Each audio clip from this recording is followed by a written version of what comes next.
আমার প্রিয় ছাত্রছাত্রীরা, তোমাদের মধ্যে যারা 2024 সালে মাধ্যমিক পরীক্ষা দিয়ে ক্লাস 11-এ অ্যাডমিশান নেবে, তোমরা জানো তোমাদের উচ্চ মাধ্যমিক পরীক্ষার ধরন, তোমাদের সিলেবাস, তোমাদের প্রশ্নের প্যাটার্ন সমস্ত কিছুই কিন্তু চেঞ্জ হয়েছে।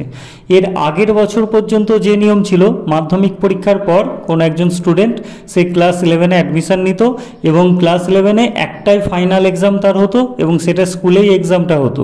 তো সেই এক্সামটা তাকে কোয়ালিফাই করতে হতো, পাস করতে হতো, কিন্তু সেই যে মার্কসটা সে পেত, যে নাম্বারটা পেত, সেটার কোনো ভ্যালু ছিল না, কোথাও সেটা অ্যাড হতো না, যোগ হতো না।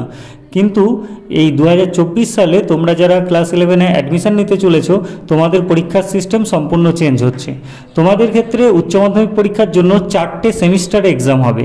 ক্লাস 11-এ হবে 2টো সেমিস্টার, ক্লাস 12-এ হবে 2টো সেমিস্টার।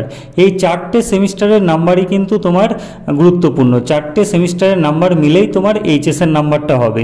তাই যদি কোনো স্টুডেন্ট এরকম ভেবে থাকো যে ক্লাস 11টাকে আমি খুব নর্মালভাবে নেব, সাধারণভাবে পড়বো, তারপর ক্লাস 12-এ গিয়ে একটু জোর দিয়ে পড়বো, তাহলে সেই চিন্তাভাবনা কিন্তু তোমাকে চেঞ্জ করতে হবে। কারণ তোমার যে 4টে এক্সাম হবে 4টে সেমিস্টারে, সেই 4টে এক্সামই কিন্তু তোমার ফাইনাল এক্সাম। এবার বলে দিই যে তোমাদের ফার্স্ট সেমিস্টার, ক্লাস 11-এর যে ফার্স্ট সেমিস্টার হবে, সেই ফার্স্ট সেমিস্টারে সংস্কৃতের কী সিলেবাস আছে, প্রশ্নের প্যাটার্ন কী আছে, এই নিয়েই আজকের ভিডিওতে আমি আলোচনা করব। তো দেখো, এখানে আমি একটা পিডিএফ ওপেন করে রেখেছি, একটা পেজ। এই পিডিএফের লিঙ্ক তোমরা কিভাবে পাবে সেটা আমি ভিডিওতে জানিয়ে দেবো, তোমরা ভিডিওটা কন্টিনিউ করতে থাকো। তো দেখো, এখানে উপরে লেখা আছে ক্লাস 11 সেমিস্টার 1, সাবজেক্ট লেখা আছে সংস্কৃত, ফুল মার্কস লেখা আছে 40, আর কন্টেন্ট আওয়ার্স আছে 100। কন্টেন্ট আওয়ার্স মানে হচ্ছে সংসদ বলছে যে এই ক্লাস 11-এর ফার্স্ট সেমিস্টারের যে সিলেবাসটা, সেটা 100 ঘন্টায় কমপ্লিট হবে, এটা বলা হয়েছে। এবার কোর্স কোড থিওরি লেখা আছে, মানে তোমাদের এটা থিওরি এক্সাম হবে। এবার দেখো, এখানে একদম বাঁ দিকের ছকে আছে ইউনিট নাম্বার, তারপর আছে টপিকস, তারপর কন্টেন্ট আওয়ার্স, তারপরে মার্কস। তো এখানে দেখো ইউনিট নাম্বার পার্ট 1, এটা আবার কয়েকটা পার্টে ভাগ করা আছে। দেখো পার্ট 1 আছে সংস্কৃত সাহিত্য। তো সংস্কৃত সাহিত্যের ক্ষেত্রে কন্টেন্ট আওয়ার রাখা হয়েছে 40 ঘন্টা, মানে 40 ঘন্টায় সংস্কৃত সাহিত্যের মধ্যে সিলেবাসের মধ্যে যা যা আছে সেটা কমপ্লিট হবে। তো এখানে মার্কসের ঘরে লেখা আছে, দেখো কোশ্চেন টাইপ এমসিকিউ, অর্থাৎ তোমাদের ক্লাস 11-এর ফার্স্ট যে এক্সামটা হবে, মানে ফার্স্ট সেমিস্টারের যে এক্সামটা হবে, সেখানে সমস্ত প্রশ্ন কিন্তু এমসিকিউ থাকবে। এমসিকিউ অর্থাৎ মাল্টিপল চয়েস কোশ্চেন, অর্থাৎ একটা প্রশ্ন থাকবে যেটা 4টে অপশন থাকবে, তোমাকে সঠিক অপশনটা নির্বাচন করতে হবে। কোনো প্রশ্নের উত্তর কিন্তু তোমাকে আলাদাভাবে সম্পূর্ণ বাক্যে লিখতে হবে না, সমস্ত প্রশ্ন কিন্তু এমসিকিউ থাকবে, আর এটা সমস্ত সাবজেক্টের ক্ষেত্রেই। এবার দেখো পার্ট 1 সংস্কৃত সাহিত্যের মধ্যে ইউনিট 1-এ আছে গদ্য আছে, একটাই গদ্য তোমাদের আছে, উপমন্যু কথা। এখান থেকে এমসিকিউ টাইপের কোশ্চেন থাকবে। দেখো মার্কসের ঘরে আছে 1x5 = 5 আছে, অর্থাৎ 5টা এমসিকিউ টাইপের প্রশ্ন তোমাকে এখান থেকে উত্তর করতে হবে। তারপরে ইউনিট 2-তে আছে পদ্য তোমাদের একটা আছে কি বর্ষা বর্ণনম, এখান থেকেও 5 নাম্বার থাকবে এমসিকিউ মানের। তারপরে দেখো 3 নাম্বার আছে দৃশ্যকাব্য অর্থাৎ নাটক, কি আছে কৃপণ কপালী, এখান থেকে তোমাদের 5 নাম্বার থাকবে এমসিকিউ টাইপের। তারপরে পার্ট 2-তে দেখো, তাহলে পার্ট 1-এর যে 15 নাম্বার, একটা গদ্য, একটা পদ্য, একটা নাটক, এখান থেকে 3টেই 5-5 করে 3 5-এ 15 নাম্বার থাকছে।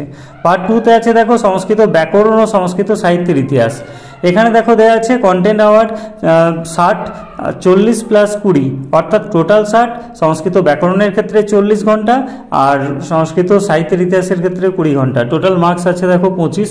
তো এখানে দেখো তার নিচে ইউনিট 4, মানে আগে সংস্কৃত সাহিত্যে 3টি ইউনিট হয়ে গেল পার্ট 1-এ, এবং পার্ট 2-তে ইউনিট 4 ব্যাকরণ। ব্যাকরণের মধ্যে কি আছে সন্ধি, সন্ধিতে আবার দেখো স্বরসন্ধি থেকে থাকবে 3 নাম্বার, অবশ্যই এমসিকিউ টাইপের কোশ্চেন থাকবে। ব্যঞ্জন সন্ধি থেকেও থাকবে 3 নাম্বার, তার মানে টোটাল সন্ধি থেকে 6 নাম্বার থাকছে। শব্দরূপ থেকে থাকবে 3 নাম্বার, আমি এখানে আর বললাম না, তোমরা এখানে দেখে নিতে পারবে। অজন্ত শব্দ আছে, সংখ্যাবাচক আছে, আর সর্বনাম শব্দ আছে। ধাতুরূপ থেকে থাকবে 3 নাম্বার, প্রত্যয় থাকবে 3 নাম্বার। তাহলে এখানে টোটাল হচ্ছে সন্ধিতে 6, শব্দরূপে 3, আর ধাতুরূপে 3, প্রত্যয়ে 3। এরপর দেখো সাহিত্যের ইতিহাস যেটা আছে বৈদিক, জাতীয় মহাকাব্য ও লৌকিক সংস্কৃত সাহিত্যের ইতিহাস, এটা 20 ঘন্টার, আর এখানে ফুল মার্কস আছে 10। তো এখানে দেখো বৈদিক সাহিত্য থেকে ঋগ্বেদ আর সামবেদ থেকে শর্ট কোশ্চেন থাকবে, 4 নাম্বার থাকবে, টোটাল 4টে কোশ্চেন থাকবে। আর বাল্মীকি রচিত রামায়ণ থেকে প্রশ্ন থাকবে, 3টে থাকবে অবশ্যই এমসিকিউ টাইপের, এবং সংস্কৃত গল্প সাহিত্য থেকে থাকবে পঞ্চতন্ত্র, হিতোপদেশ, কথা সরিষাগর, এখান থেকে 3 নাম্বার থাকবে। টোটাল 6, 3 আর 3 অর্থাৎ 10 নাম্বার। তাহলে টোটাল 40 নাম্বারের এমসিকিউ টাইপের তোমাদের ক্লাস 11-এর ফার্স্ট সেমিস্টার এক্সাম হচ্ছে। এটা আমি সংস্কৃতের সিলেবাসটা তোমাদের বোঝাচ্ছি। এরপর তোমাদের সেকেন্ড সেমিস্টারে আবার 40 নাম্বারের পরীক্ষা হবে। এই সিলেবাসটা নিয়ে আমি পরবর্তী ভিডিওতে আলোচনা করব, তাই যারা চ্যানেলটা সাবস্ক্রাইব করোনি অবশ্যই চ্যানেলটাকে সাবস্ক্রাইব করে রেখো। তো এরপর দেখো তোমাদের যে প্রকল্প বা প্রজেক্ট যেটা আছে, দেখো এখানে দেওয়া আছে 20 নাম্বারের প্রজেক্ট থাকবে, মানে দুটো সেমিস্টারে 40, 80 আর প্রজেক্ট থাকবে 20, অর্থাৎ টোটাল 100 নাম্বারের তোমাদের এক্সাম। তো এখানে দেখো এখানে প্রজেক্টের টপিক দেওয়া আছে, তোমরা তোমাদের স্কুলের যে স্যার ম্যামরা যে টপিকটা দেবে সেই টপিকের ওপর প্রজেক্ট করে তোমাদের স্কুলে জমা দিতে হবে। যদি তোমাদের কারো কোনো প্রশ্ন থাকে তাহলে অবশ্যই তোমরা কমেন্ট করে জানাবে, আমি চেষ্টা করি তোমাদের সব কমেন্ট পড়ার এবং সবার প্রশ্নের উত্তর দেওয়ার।